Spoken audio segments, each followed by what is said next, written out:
朋友，我们来关心欧洲议会大选在9号出炉了，它的结果可以看到中间派的政党虽然还是议会的主力是主流，可是右翼的势力明显的抬头，外界担心包括极右翼的党团、民粹主义党团、偏右保守派大幅增长的结果，未来这个欧洲议会有可能政策会更偏向保护主义，也就是说，像是《金融时报》的分析你可以看到，包括主张反绿色政策、反欧盟干预、反移民、反美国影响、保护本地产业等等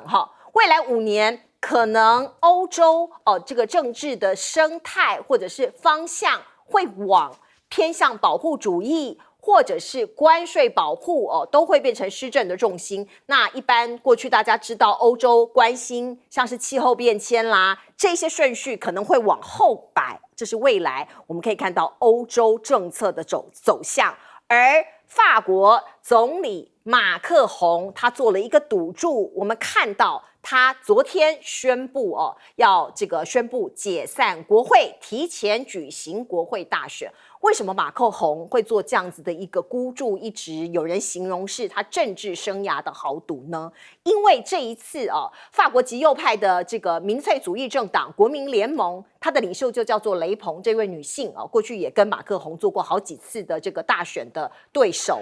那这一次他获得了31%的得票率，打败了马克宏所属的复兴党。所以外界会认为说，2027年法国总统大选，这2个人如果在对垒的话，雷朋很有可能会赢。于是马克宏他就做出了解散国会的动作。我们看到美国顾问机构Tano他就做了一个分析，他就说有可能是因为马克宏想要让国民联盟赢，然后让雷朋来当总理。雷朋当总理，因为他没有执政过，可能会暴露他可能执政不力所以呢，那未来在总统大选的那1亿民众就不会投票给雷朋，这是政治上的豪赌，未来会怎么样不知道。而德国总理肖兹看起来他的政治前途也充满了崎岖之路，因为这一次呢，这个投票我们看到包括媒体的报道都说羞辱了肖兹的德国联盟，因为他这个所谓的得票率比起德国极右翼的政党另类选择还要低让肖兹领导的社会民主党获得了1个多世纪以来最糟糕的结果，100年以来最低的结果。所以我们看到德国人为什么不满意肖兹呢？因为德国人可能认为这个肖兹在各种的经济上面的政策，或者是对俄乌战争的各种处理的方式都有不同的意见，所以有人预测下一次德国大选的时间在2025年的秋季，就是明年的秋季。可是政府可能会提早垮台，甚至有些人认为肖兹的政府已经失去了合法性。所以你可以看到德国的还有法国的例子欧洲的政治的板块或者是欧洲的政治稳定性，现在看起来都极为不确定。德国之声甚至这样子评论，他说因为俄乌战争的关系，所以现在的欧洲你可以看到通膨、贫穷所以呢变成了民粹主义滋养的温床。民粹主义我刚刚讲到，像是雷朋像这一些人，他们就会反对这个移民，反对接收难民，并且呢民粹主义跟极右翼在一些具体的经济问题上面都比美国更加倾向于中国。长期来看，欧盟的中国政策将会软化，因为现在看起来对中国的政策会比较强硬，那未来可能在极右翼当道的时代会软化。而另外在这个时间点，我们看到中国的商务部部长王文涛就到欧洲去了，他希望良性竞争，某种程度呢也跟这些国家来喊话说，我们应该共同合作，共同良性竞争，来双赢，不能由少数的国家来定义什么叫做公平竞争。他讲的应该就是美国真正的公平竞争那我们应该要现在开始做中国倡导合作共赢欢迎良性竞争。所以你可以看到世界可能又要有一场改变了。而另外呢，中欧人权对话本月这个月要在重庆，中国大陆的重庆登场。我们也可以看到欧洲这里很罕见的获准实地考察西藏哦，因为过去西藏这个地方对中国来说有人权的问题，可是这一次中国大陆说好，来你们去考察，我们敞开这个大门欢迎你来看。这意味着什么？我们来问问看亮哥怎么看欧洲议会的大选结果。这个比预期中右翼的席次比预期还要高啦啊！我看到最近的民调，那个中间偏右那个是最多是到187，结果他选了189，是更高啊。那事实上从那里往右看，连续3个团体，这3个可能会结盟啊。那这3个结盟加起来就已经有将近一半哦，有将近一半了啊。那目前是这样啦，就是右翼崛起，主要就是国家主义往上嘛，那就是反欧盟啦，就是对布鲁塞尔那群官僚要来指挥各国的政策，他们不满嘛，那这里会联动出很多方面啊，比如说欧盟曾经达成了一些共识啦，比如说气候变迁，气候变迁就是这个气候变迁，然后对那个石化原料的限期要结束嘛，这可能会面临挑战啊。那第二个就是叙利亚的难民，还有乌克兰的难民，这2个可能都会面临极大的冲击啊，因为他们都是反移民啊。对，那认为政府提供了这个大量的补贴啊，导致他们生活变差，给那些移民，尤其是住宅，对，尤其是住宅跟工作了啊。那这个第3，当然他是反穆斯林的啦，就是偏基督教。那欧洲的穆斯林有2000万人啊，那乌克兰在欧洲的难民可能也接近1000万人哦，这么多？对，乌克兰目前跑出去的人口大概已经超过1/3了，它本来是4400万人呢，那大概有1000万都是跑到欧洲来啊，然后基本上还是反美啦。就觉得他不要大国支配啦，那事实上对欧洲支配最严重，当然就是美国嘛。所以比如说德国为什么社民党会重挫，是既然民调会输给替代选择这个极右翼，就是大家认为北溪被炸，你肖兹连吭一声都不敢，然后还去买美国比国际行情贵4倍的天然气，那你是在干什么？所以他们有些人就说，为什么我们不能买俄罗斯的能源？这个会导致挺乌克兰阵线的破碎了，就是他们就觉得俄乌战争干我屁事啊！为什么我不能买俄罗斯的能源？为什么我一定要支持乌克兰？事实上，已经有几个极右翼的政党已经执政了，比如说他们都不愿意再支持乌克兰了。这最明显就是最近被暗杀，在街头被打5枪那一位，那个 Fico， 那个斯洛伐克的总理，他就上任第1天就切断对乌克兰的军援，那你也可以看到，包括匈牙利的欧本也是一样，他们都是比较亲俄罗斯的啊，所以在这里可能就会形成一个对美国广义的反动啦，就他们希望得到更多的自主啦，然后能源采购自主，然后难民我不能够无限量接收，那俄乌战争我不要介入啊。那这个为什么最后说会对中国有利啊？因为中国最害怕的状况就是欧盟作为一个整体向美国一面倒。那如果欧盟这个概念没有办法有效的形成，各国忙自己的，那中国就可以各个交往。当然你也可以说是各个击破了。对。那事实上中国现在就已经在做这个事了。是。比如说跟法国交往啊，跟德国交往，跟瑞士、荷兰、西班牙交往。那接下来还有意大利。所以整体看是对美国比较不利，那对中国比较有利。对，现在看起来是这样。不过马克宏这个所谓的政治豪赌，彬哥怎么看？因为他现在也没办法，因为他自己评估，他如果按照这个局势下去，拖到2027，也就是直接输。所以他与其到了2年后、2、3年后直接输，不如现在就先赌一把，试试看会不会赢。不过他已经不能连任。对，所以我觉得他应该是为他的政党。对啊。但是问题是，我觉得这个赌未必会是有利，因为你去赌人家一定不会执政的比较好，你确定是这样吗？这个赌其实是有点奇怪。这个是政治分析的，认为说，因为雷鹏这位女性哦，其实她过去已经选了好几次了嘛，她没有执政过，对啊，那也许她执政就会左支右绌。马克宏一上台的时候，他也没执政过，是，对啊，所以我觉得这个逻辑其实是很怪的啦。这个没有执政过，并不代表他不会执政，这是两回事。那他就是赌一把嘛，看看会怎么样嘛。其实这个不管怎么样，都显示马克宏在法国内部的影响力也是越来越差，他的控制力也差。那现在欧洲领头的2个国家，法国跟德国都呈现这样的状况，那欧洲怎么可能不乱？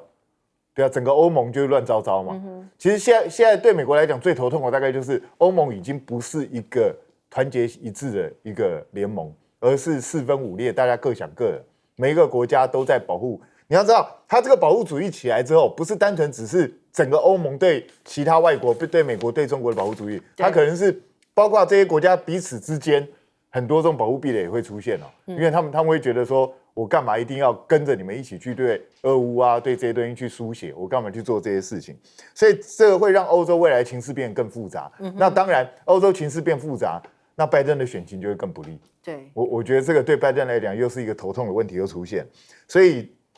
接下来拜登要怎么样去面对这个局面，真的是非常非常麻烦哦。那你说这个对中国大陆一定有好处吗？当然总比欧盟是铁板一块而且支持美国要好。可是也因为欧盟情况变得很复杂之后，那些保护主义也不见得不会烧到中国大陆。然后讲这也很难说，所以这个还是要再看未来中国大陆跟这些国家之间的交涉，还有整个局势的变化的问题。我觉得这个都还还要看习近平他未来的策略演变。所以你看中国大陆这一次罕见的释出这种善意，直接让欧方的官员、欧盟方面的官员直接到西藏去。我觉得这一方面当然是释出善意，另外一方面就是表示他的自信，也就是我不怕你看，你来看我这边是 OK 的，根本不像你们所说的这样。其实这几年中国大陆一直在做这些事情，你看他特地把中东这些国家把它弄到新疆去，就让你们去看新疆，像外人讲的一样，因为新疆是你们穆斯林兄弟啊，你来看我这边没有集中营啊，没有像你们所讲的这样。中国大陆这几年一直在利用外交的方式在进行这样的攻势，那去列解美国对他的一些，你说是谣言也好，抹黑也好，也可以说美国对他的一些压制啊。所以我觉得现在就是这2个国家之间还在博弈。那如果欧洲未来越来越乱的话，其实不要说是中美之间的那个天平可能会倾斜，台湾也有一些问题会出现了。所以我觉得这个任何一个，尤其像欧洲这么广大的地区、这么先进的地区，混乱其实对大家都不是太好的事情。没错，来请教舰长怎么看这个欧洲的问题？如果我们从《金融时报》的视角来切进去看欧洲议会选举的结果，其实它直接点出了几个问题啊。第一个，也就是反绿色政策，因为绿色政策本身呢，它是会增加企业的成本，而且这段时间又经过了疫情啊，大家的每个企业它的获利其实都非常有限，然后再加上刚刚有讲到那个郑亮老师有讲到北溪2号的问题啊，然后另外呢还有科技本身跟不上，这个欧洲的什么科技跟不上呢？这个也就是中国的新3样，也就是电动车以及太阳能板的这个部分呢，你欧洲你虽然有科技，可是你的产能跟不上，你又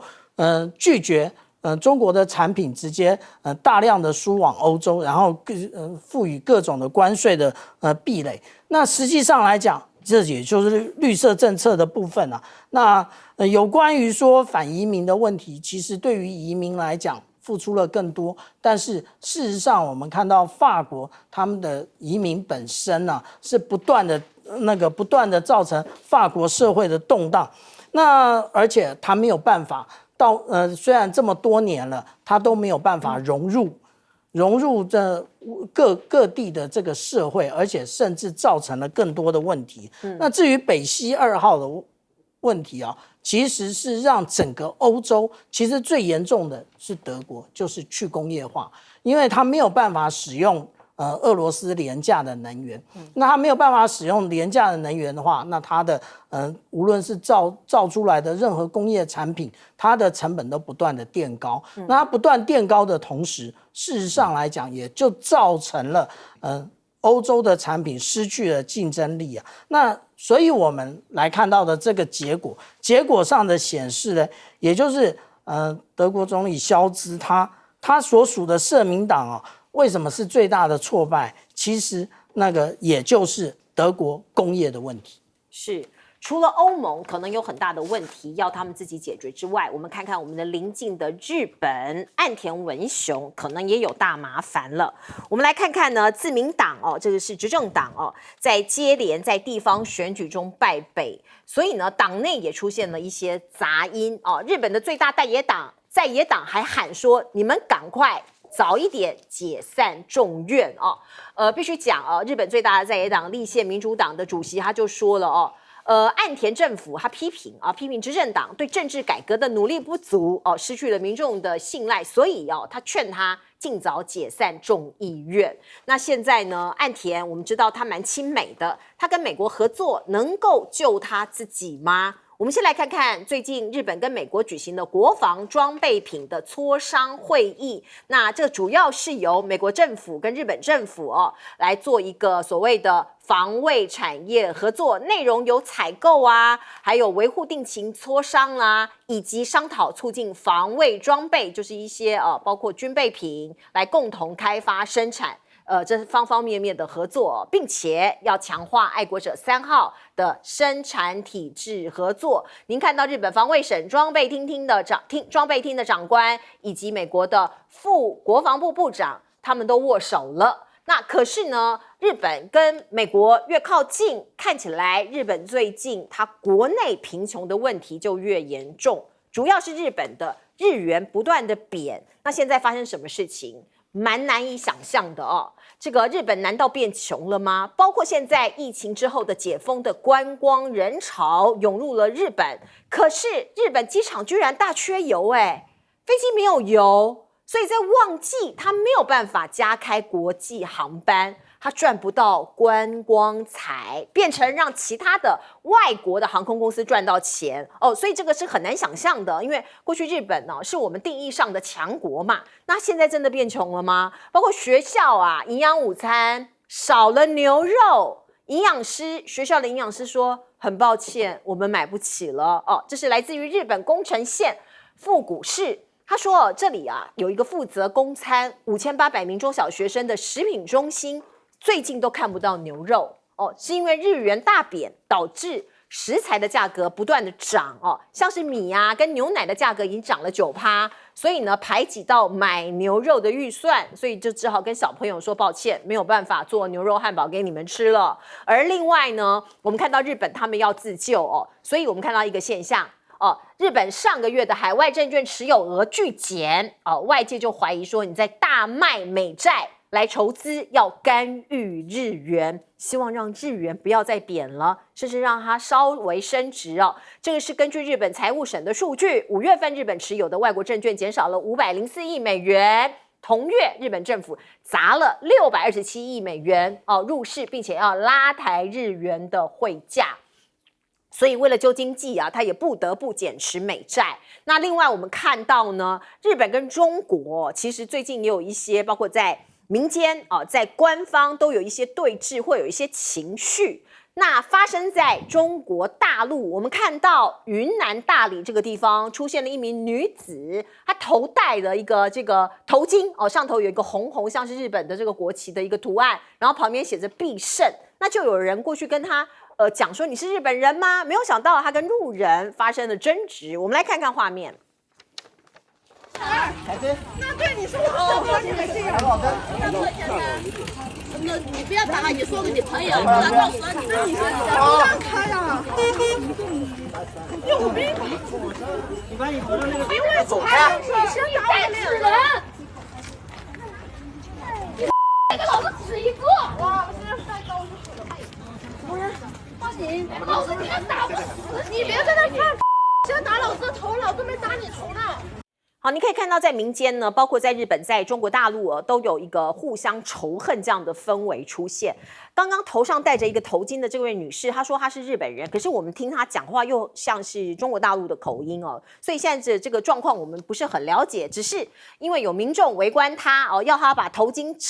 拉下来，那她不愿意呀，所以就是这样拉扯的，然后有一些肢体的动作，那是当然是不 OK 的哦。那中国也有网友就说，怎么可以有动用私刑的权利？这样也不太应该哦。过去我们看到靖国神社也被一位中国大陆来的一位年轻人做了一些侮辱的动作，所以像这样子的情绪在民间都在发酵。而你看到，包括商业行为也被影响了。前一阵子不是有农夫山泉，它的这个瓶装盖哦，看起来像是日本的这个国旗，也被中国大陆的网友出征。所以最近呢，农夫山泉它就改包装，变绿色的，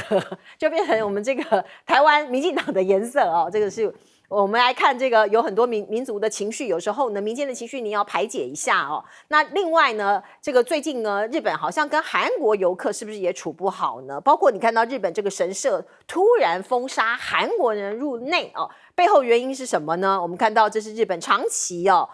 长崎对马岛和多都美神社他公告制止韩国人进去，因为他说最近有韩国人开车撞神社，还有打这个劝阻的人员，乱丢烟蒂、吐痰、破坏环境所以呢，这个到底怎么回事？因为旅游的关系带来一些民族的爱恨情仇啊，亮哥，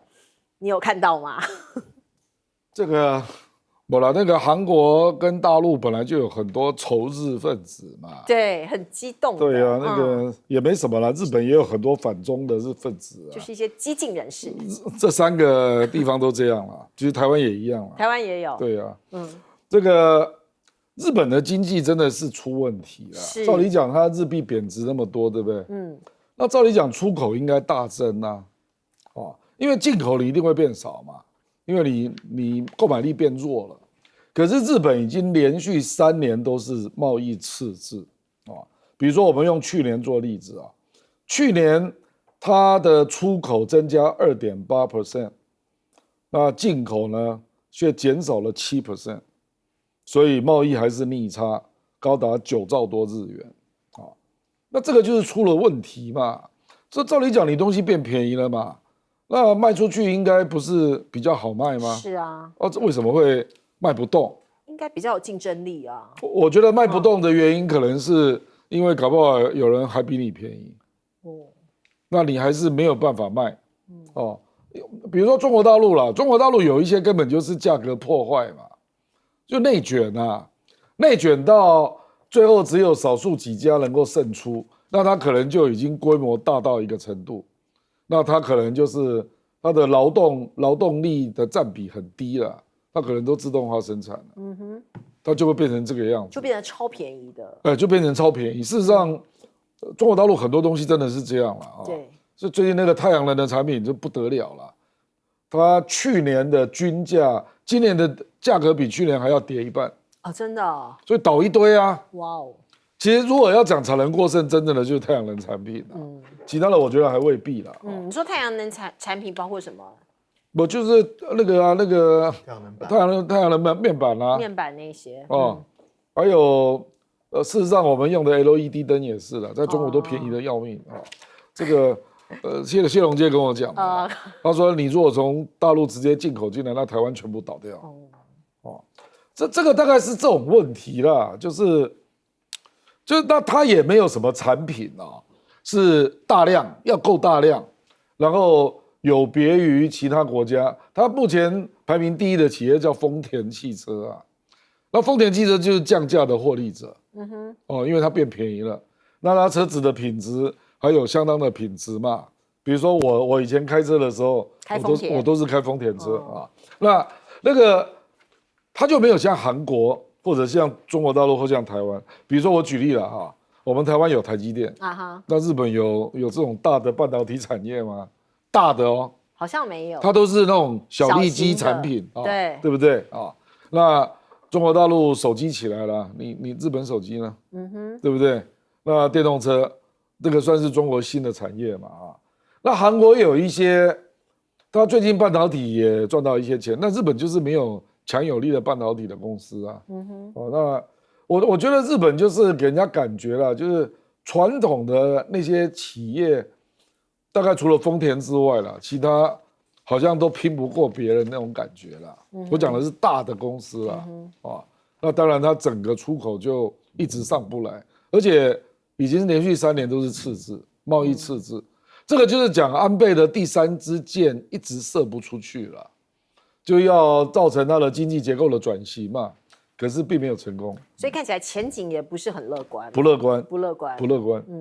好，我们进一下广告。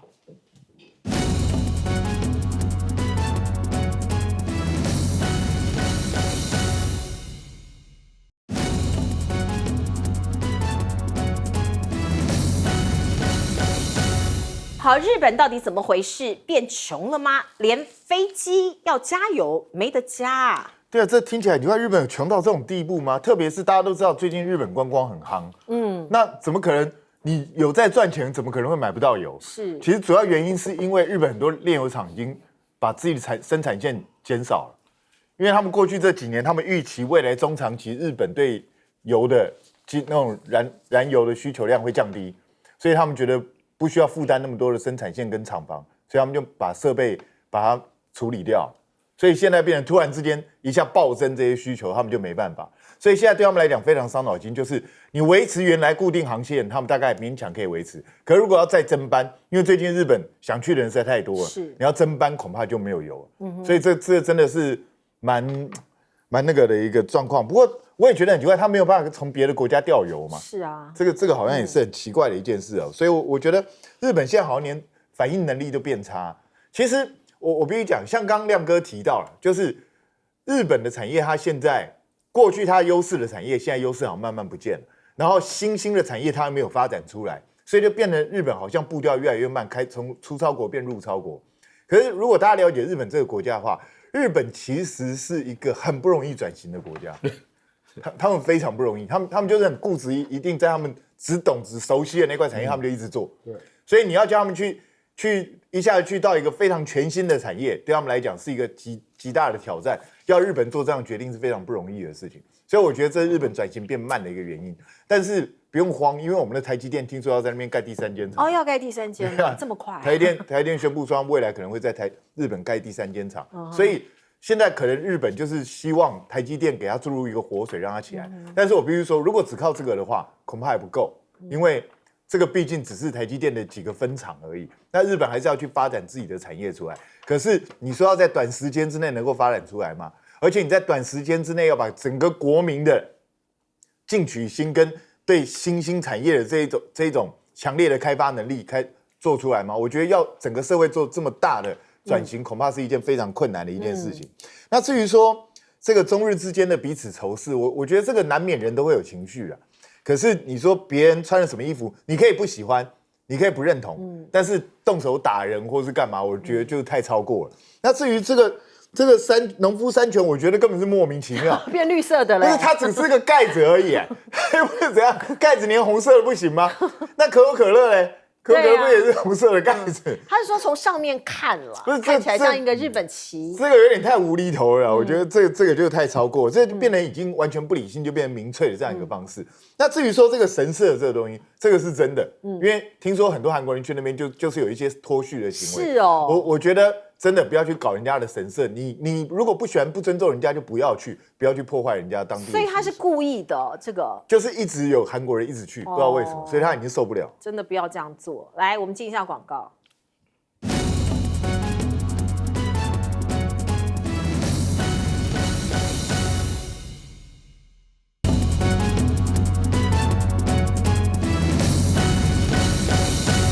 好，最后请教舰长。那个日本实际上来讲，从安倍经济学开始到现在也将近10年了哦。那个实际上来讲，我们看到的股市狂飙，然后而且它的豪车事实上也在东京热销，但是实际上来讲，它的财富越来越集中，那没有外溢到小老百姓身上。那为什么呢？因为它提振了股市，一般老百姓不一定从事股市的投资。那企业的利润提升了，但是它也没有那个提升员工的薪水啊，结果就是这样，所以大家都过得饿不死又活不出尊严的日子啊。那我们刚刚讲到有关于日本的产品啊，它卖不动啊，它卖不动，其实那也就是我们讲到刚刚郑亮老师讲了2个原因，第一个变成因为他遇到的对手是白菜价啊，那个是中国大陆的电动车什么都是白菜价，你日本的这种职人的精神，你可以卖的白菜价吗？你不行。那另外，大家以前都认为日本的品质很好，现在还是吗？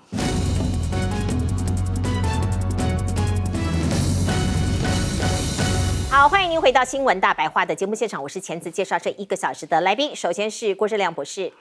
大家平安，以及资深媒体人谢寒冰，主持人好，大家好，吕理事件长，主持人好，各位观众大家好。好，观众朋友，我们首先来关注印度哦。印度产生了新总理，他已经连任了第3次的莫迪。莫迪总理哦，他一胜选，我们就看到我们的赖清德总统在 X 上面呢就发出了一个道贺信，而很快的莫迪也回应了哦，看起来2国哦元首的互动非常好。赖清德说，希望印度在莫迪总理的领导之下，扩大与台湾在经贸、科技还有其他领域的合作，深化台印关系。那莫迪也说，希望台印之间的关系更加紧密。谢金河哦，那这个财经上面常常有一些说话的一个这个人哦，他就讲说，莫迪连任之后呢，像这样的贺电来来往往啊，就代表台印关系双边哦会有更好的发展格局。可是像这样子的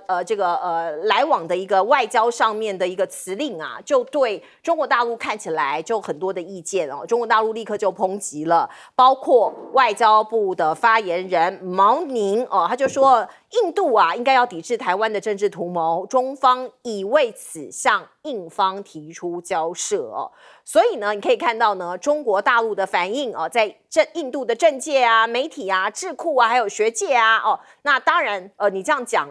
指3道4的，他们当然不开心啦，所以又引发了新一波的挺台声浪。而另外呢，我们看到印度对其他国家的态度又是什么？可能也可以来观察一下未来他们的外交上面的策略，包括中国外交部据说发出了贺电哦，这个道贺，结果印度等了3天才回应哦，这是中央社的报道说等了3天冷回应。那现在中印的关系看起来是蛮紧张的，因为在中印边界也有一些冲突嘛，还有一些武器上面的一个布置，所以是不是台湾也变成了一颗棋子呢？因为大家知道美国跟中国大陆的矛盾，美国跟中国大陆的一些冲突，台湾在中间有时候会变成工具，那印度是不是也循美国模式呢？另外我们看到莫迪才刚刚宣誓就职，可是国内啊必须讲很不安定，很动荡，像是印度的朝圣巴士啊就遭到枪手伏击，那巴士坠落山谷，造成了9死33伤哦，这是一个很不好的新闻，很不好的讯息。可是呢，莫迪他有雄心壮志，他想要挑战大国梦哦。印度他自诩是大国嘛，那你也可以看到他的第3期任期，外界专家都有很多的分析，包括美国之音就讲说，印中关系可能会缓和下来，可是互信还是很低。我们知道中国外长王毅啊，已经传出了在7月要出访印度。那这2个人要谈什么呢？可能是未来2国领导人的所谓席末会，会不会召开成功，还是要看王毅的印度行哦，那顺不顺利？而另外，北京的学者王毅轨他就讲哦，莫迪以中印边境冲突为由放任，他认为他放任不处理，让印度跟中国的关系越来越恶化哦。所以呢，这一次莫迪他的大选其实赢的不多，是叫做惨胜，显示未来他可能没有办法为所欲为，他想干嘛不见得就能干嘛。而且哦，印度近年来对于穆斯林的处理其实蛮残酷的哦，所以西方国家对他的容忍度已经到了极限。那未来5年他的任期，他必须要往印中关系处理好。才能让他继续领导这个国家下去。而我们看到，包括这个印度呢，他们也有很多大国梦哦。那你的基础建设包括卫星网络战局，是不是也已经在启动了呢？马斯克过去曾经主动说，我要进入印度市场，然后来做一些偏远地区的网络服务。可是 SpaceX 还是没有获得印度的点头，它没有被核准。那印度有2大亿万富豪已经在做基础设施了，我说的就是卫星网络的服务哦，像是这2家公司也都在洽谈传统宽频网络没有的这些偏远地区哦，提供网际网络给印度的陆军、海军啊。那除了这些网际网络或者是卫星服务之外，我们看到包括中印关系显现在哪里呢？中印关系之外，我们可以看到在加拿大好像跟印度的关系也非常的差，甚至比印中关系更糟糕。包括我们可以看到杜鲁道，就是加拿大的总理一开始就发表了一个祝贺文在这里，他的贴文还特别讲说人权法治祝贺通常我们可能就是祝贺，他还特别强调人权法治，所以莫迪没有及时回应，一直到4天之后，比中国还慢4天之后才有一些回应。外界这个的评论是冷处理。那我们也知道呢，去年年底加拿大发生了一桩凶杀案锡克教的一个人士在加拿大被这个莫名其妙就被谋杀了所以加拿大的情报局今年对印度进行了2次的暗访，他们在调查，他们怀疑这跟印度的官方有关系那这个做法对印度来说也是孰可忍孰不可忍啊。包括最近印度男子在加拿大又被枪杀了，所以警方更加怀疑有针对性的杀戮。那印加这2国的外交危机是不是也会雪上加霜呢？我们先问一下亮哥，怎么看印度这个国家，它跟中国大陆未来的关系会更好还是更坏那我们台湾呢，被当棋子吗？还是我们跟印度可能有办法在这样的空隙中间有一些更紧密的合作？因为我们台湾跟印度的关系非常低啦，基期非常低啦。我们台湾在印度的企业只有106家，日本是4000家。你看你的基期低到什么程度啊？我们台湾跟印度的贸易额是82亿美元，我们跟中国大陆的贸易额是3000亿美元。你基期那么低，当然可以改善啊，这不是废话吗？对不对？搞不好改善100%嘞。所以谢金河也不用吹牛了很快的贸易额就会超过100亿了，那就增加20%了，大进展恭喜啊，大进展那这个是有很深的历史原因的啦，因为印度刚建国的时候，它偏社会主义，它比较亲苏联嘛，所以它又是不结盟国家的发起人，所以尼赫鲁跟周恩来是很熟的，所以他就跟蒋介石的国民政府保持距离那大概一直要到1970年代才开始改善所以坦白讲，这个是有历史原因的啦，不然日本、韩国距离印度更远，为什么人家关系那么多？对不对？印度到处都是现代汽车啊，你有看过台湾什么产品吗？大概是电脑啦，主要就是电脑啦 ，BenQ 之类的，就是电脑啦，就是电脑那所以本来就有空间可以发展嘛，印度现在的 GDP 已经超过3兆美元了，那台湾当然是可以来发展，可是我跟你讲，印度你没有邦交是很难发展的啦，因为他的官僚主义，我们就要讲到为什么莫迪这次会惨胜他掉了63席一党没有过半，那他本来选前是夸口说要选400席那结果到最后连自己都没过半，而且选前民调他也是过半是，所以你就知道印度民调多不准这题外话，可是他为什么会败选最主要有2个原因第一个就是他虽然创造了有史以来最好的股市那有钱人也变多了可是就是一般老百姓没有感觉啦。事实上最典型的就是他那个北方大省那个北方大省他这次那个输得一塌糊涂，那个是印度教的省那就表示还是有贫富问题嘛，就是所以有一个英文的媒体就直接讲说，莫迪是败给了每天赚$4的印度人，比较穷的那一群人，非常穷，非常穷，而且人数在大量增加啊。那我还看到有一张照片，就是考上教员资格的一群老师在罢工，就是他们已经考上了，可是都一直不能够递补，就没有缺啦，所以他的经济真的出了问题了，所以接下来他可能就是要做一些，就是要让中下阶层比较有感的政策了啊。那可是他如果这样做，又会让他的经济发展变慢，所以这有点两难啊。那还有第二点啊，第二点就照理讲，印度的所得这么低啊，那照理讲你应该可以取代中国啊，很多便宜的，比如说纺织啊，一些石化产品，你应该可以取代中国才对啊。是啊，理论上为什么没有取代？为什么没有？它劳力密集的产业就是做得很差啊。那为什么会这样呢？因为官僚主义，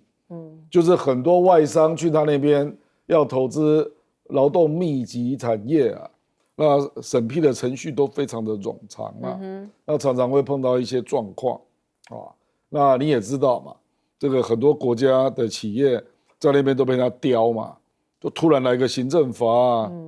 我事实上大陆不是有一大堆企业就突然被罚款啊，这个不是只有大陆啊，美国也一样啊。在这里它是公平的，它是以律找麻烦这样啊。就这个国家的官僚，他的权力之大啊，然后法令的解释如此的不清楚啊，那使得官僚有很大的权力了。而且他也不是只针对中国，很多人都吃过他的官僚的苦头了，一视同仁。对，所以就造成了他今天这个状况。那这个也有他的历史了，就是他过去一直没有一个很彻底的统一市场嘛，所以就各地都有自己的法令了。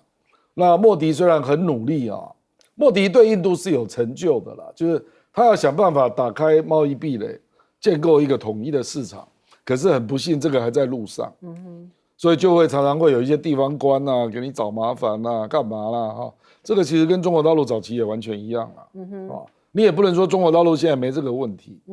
就是地方就是有一些法令解释啦，来找麻烦的种种问题，然后他的贫富悬殊是一定要处理。那另外一个就是他太以印度教为主了，那霸凌其他的教派了，所以引起了穆斯林跟锡克教的大反弹。是没错，来请教彬哥。印度的问题向来就是一直摆在那个地方，要解决也不是那么容易，因为它是有历史上的因素。但是我觉得谢金河最近是拼命盛赞印度，他甚至讲说，马斯克你看吧，你放弃印度，然后跑去北京见习近平，你现在知道了吧？莫迪又连任了。问题是莫迪连任，他也是惨胜啊，他也并没有赢得很漂亮，他自己的那个选区他都差一点输掉，就是到后面票数突然之间增多了。所以很多人都在怀疑，这中间是不是有什么猫腻啊，什么东西出现？所以莫迪这次赢的其实并不好看，所以这对他未来的控制力应该是会有影响，他的控制力应该是会下降。所以在这种状况下，莫迪还能够像过去这样压制国内其他的这些反对的派系吗？恐怕不是那么容易的事情。那他过去的任期内一直在针对穆斯林在做压制的动作，这种民粹主义的做法其实也招致很多反弹。我觉得这个久了对印度本身未必是有利的。那他自己本身印度教的地方，现在你贫富差距造成他的一些影响，然后穆斯林这边更不要讲。所以我觉得这个对莫迪的新的任期来讲都是很大的挑战。那至于说他拿台湾的问题出来摆弄，我是一直觉得很无聊。就是这些国家每一个都是好像把我们台湾拿出来耍一耍，耍一耍之后耍完就丢了。也没有哪一国要真的跟我们建交，也没有。谁说真的要跟我们加强就是大量的经贸往来吗？或者怎么样，也没有啊。实际上，我们台湾很多台商去也是被刁难乱七八糟啊。因为我就有同学现在正在印度做生意啊。对啊，也是被搞得七荤八素的。那亮哥刚刚讲，对他也不是针对台湾，他对所有人都差不多。对啊，因为那个就是他们的文化习惯。你要知道，印度是一个哲学立国的国家。所以呢，他们解释很多东西是有他自己的一套想法，跟西方商业行为不一样，然后跟东方的这种也不太一样，他自成一套的体系。所以我觉得印度的发展的瓶颈就重要就在这个地方。他如果这一种处事的模式没有改过来的话，印度要跟外国接轨，然后要强力发展是很困难的。比如说，他现在要建立自己的这个卫星通讯系统，对，他不是没有这个技术，他有的。可是问题是，他要花多久时间建构？而且如果只是为了军方的话，你怎么支撑这个系统？你知道印度政府的预算常常这样编的哦，他编，然后下一年可能就不编了，因为他可能没钱，可能必须要去挪到其他的地方用途，所以他包括他自己的军事建构都是做突然停摆，要不然就是政策突然转向去买别的国家的东西，然后就整个全部都在重来。所以印度如果这种基期不改的话，你说他要能够再往前一步发展是很困难。当然，印度是有人口红利，可是这个人口红利能够帮助他多少？那至于他跟加拿大的问题，你看他延4天才去回，表示他对加拿大比对中国大陆更厌恶。那在这种状况下，他跟加拿大如果处得不好的话，他跟整个西方世界容易处得好吗？我觉得是很困难的，毕竟西方这些国家还是往往会把人权抓在嘴巴上念的。那莫迪有办法去克服这个吗？我个人认为这都是挑战。来请教舰长。如果我们从美国之音的角度来看，他说印中关系渴望和缓啊，那他又谈到了有关于我们台湾的部分啊，那他说在 social media X 上面很快的，就是赖清德总统恭喜莫迪他连任啊，然后很快的就获得回应啊。你真的觉得那是莫迪回的吗？那当然不是嘛，那个是小编回的嘛。他们一定对于各个国家都有一套说法，然后你这个国家来祝贺我，立刻把这个带进去回你，绝对就是如此啊。你不要认为说这真的是莫迪自己回的。那至于说有关于中国大陆的部分啊，只有从毛宁啊这个发言人隔空祝贺，而且他讲的是说，推动两国关系沿着健康稳定的轨道向前发展。事实上来讲，我们来看印中关系可能缓和，但是如果从经济上面来看，可能不是如此，因为他们可能逐渐变成对手。怎么说变成对手呢？因为两国有不同的许愿，这一个许愿啊，其实是最大的问题。怎么说呢？以莫迪来讲啊，他的许愿是2047年，印度要跻身成为已开发国家。那对于中国大陆来讲，那他其实许愿在2049年要成为全球经济的主导地位。问题是两国的距离非常的近啊。如果说我们看印度的发展啊，我们直接可以这样看啊，从2014年到2023年，它的 GDP 的确是大幅成长，它成长了55%，但是大家觉得这很多啊，但是如果仔细看它的数字的话，你就会发现它是从1600美金提升到2500美金，其实那也就是刚刚